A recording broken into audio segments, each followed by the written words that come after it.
Office से आया तो राधिका रोज की तरह मेरा चाय पर इंतजार कर रही थी। यह हमारा सालों पुराना नियम था। मैं जब तक फ्रेश होता हूँ राधिका चाय ले आती है। आज चाय का घूंट भरते ही मैंने पूछा, विपिन से बात हुई? परसों आ रहा है ना?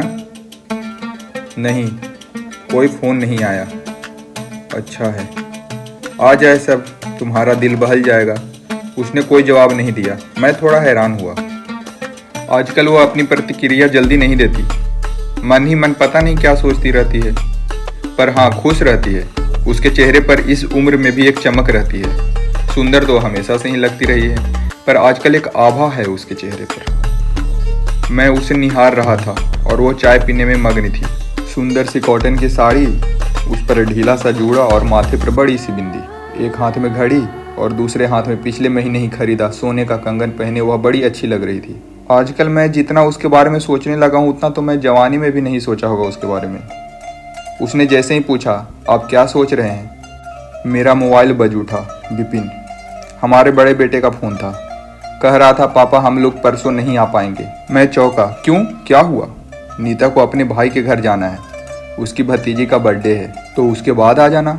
दिवाली की तो छुट्टी ही होगी, रिंकी के स्कूल का भी नुकसान नहीं होगा।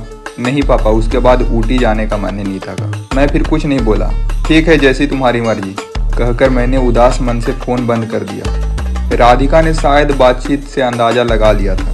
उसने कुछ नहीं पूछा तो मैं हैरान हो गया।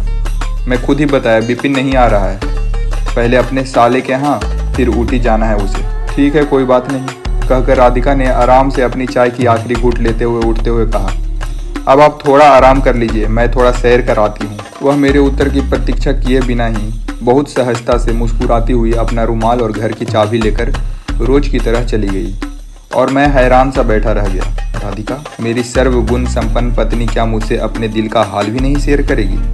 कितना दुख हुआ होगा उसे बेटे, बहू और पोती की ना आने का। कैसे मन में ही रख लिया अपना दुख। बेचारी कितनी दुखी होगी मन ही मन। मैंने ऐसे ही उठकर चौथी मंजिल पर स्थित अपने फ्लैट की बालकनी से नीचे देखा। राधिका हंसती मुस्कुराती अपनी सहेलियों के साथ आगे बढ़ रही थी। बेचारी कैसी बनावट हंसी हंस रही होगी। क्या यह बात सच है जो मैंने कहीं पढ़ी थी कि हर नारी स्वभावतः एक अच्छी अभिनेत्री होती है? मैं खुद ही इस बात पर मुस्कुरा दिया। मैंने रोज की तरह बेड पर लेटकर टीवी देखा और साथ साथ अपने विचारों में डूबता रहा। मेरे रिटायरमेंट में अभी 2 साल बचे थे। हमारा बड़ा बेटा विपिन, उसकी पत्नी नीता और उसकी बेटी रिंकी पूना में रहते हैं। छोटा बेटा विनय अपनी पत्नी नेहा और अपना बेटा शाश्वत के साथ बेंगलोर में कार्यरत हैं और हम दोनों पति पत्नी यहाँ मुंबई में। अपनी सुविधा अनुसार दोनों बेटे यहाँ आते जाते रहते हैं, पर कुछ दिनों से देख रहा हूँ यहाँ आने में उनकी रुचि कम हो रही है। मैं हमेशा अपने काम में बहुत व्यस्त रहा हूँ, पर अब अक्सर राधिका के बारे में सोचने लगा हूँ। कैसे रहती होगी पूरा दिन, पर वो किसी बात की शिकायत क्यों नहीं करती? उस पर खुश भी दिखती है। आज उससे बैठकर बहुत सारी बातें करूँगा, उसका दिल बहलाऊंगा, उसे बाहर डिनर पे ले जाऊंगा। मुझे अचानक उस पर बहुत प्यार आने लगा। इतने में डोरबेल बजी तो मैं लपक कर उठा। राधिका होगी। मैंने दरवाज़ा खोला, वही थी, रुमाल से अपना गला थपथपा रही थी। मैंने प्यार से पूछा, गर्मी लग रही है, पानी पियोगी? नहीं नहीं, ठीक है, पी लूँगी। उसने मुँह हाथ धोया, पानी पिया। फिर मैंने कहा, थक गई होगी, आओ थोड़ा लेट कर आराम कर लो। मैं चाहता था वह मेरे पास बैठे, मैं उसका दुख बांटूं, बच्चों की बेरुखी से दुखी उसका मन बहलाऊं। वह बेडरूम में आकर लेट गई, मैं भी वहीं लेट गया। मैंने उसका हाथ सहलाते हुए कहा, उदास हो राधिका? बोली, क्यों, बच्चे नहीं आ रहे हैं ना? वह आराम से अपना जूड़ा खोलती हुई बोली, अच्छा है नहीं आ रहे हैं। मैं चौंका, क्या कह रही हो? मुझे पता है तुम बहुत दुखी हो, चिंता मत करो, मैं छुट्टी लेकर तुम्हें विनय के घर ले चलूंगा। तुम बिल्कुल उदास मत होना।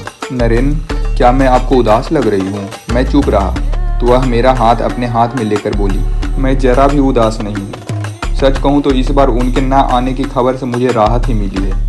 कमर दर्द के कारण अब ज़्यादा काम होता नहीं है और उन सब के आ जाने से काम बहुत बढ़ जाता है और बहुएं तो मेहमानों की तरह ही आती है। मुझे लगा अब मुझे भी समझदार हो जाना चाहिए। उनसे क्या ही उम्मीद रखूँ मैं? समझ गई हूँ उनकी दुनिया अलग है और हमारी अलग। अब इतना ही बहुत है कि हालचाल मिलते रहें, वो जहाँ रहें खुश रहें, बस और क्या चाहिए।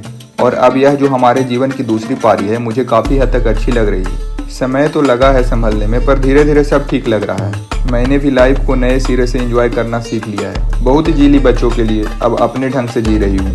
जो दिल चाहता है वही बनाती हूँ, खाती हूँ, घूमती हूँ, और क्यों जाऊँ किसी बेटे के यहाँ उदास होकर, जो मेरे जाते ही फिर नई जिम्मेदारियाँ मुझे सौंप कर बाहर घूमते फिरते हैं। अब मुझे रिश्तों के छलावे में नहीं पड़ना। भले ही वो मेरे अस्तित्व का हिस्सा है, पर अब उनकी अलग हस्ती है जिसमें हस्तक्षेप करने के बदले मैं अपने बचे हुए साल सिर्फ अपने लिए जीना चाहती हूँ। राधिका ने धारा प्रवाह अपनी बात कहकर मेरे सीने पर सिर रख दिया।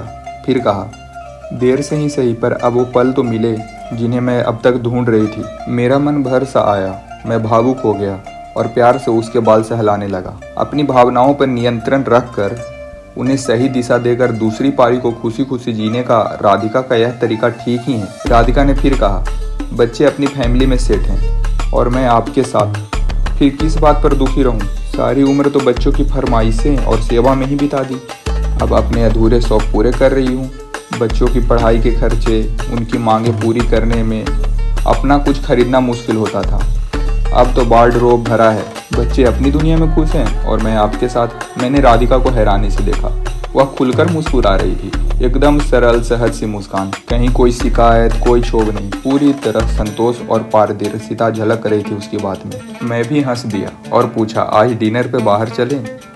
क्यों नहीं, गुड आइडिया, कहकर उसने मेरे कंधे पर सिर टिका दिया। दोस्तों, आपको ये कहानी कैसी लगी? अगर अच्छी लगी तो लाइक, शेयर और सब्सक्राइब जरूर करें। Thank you.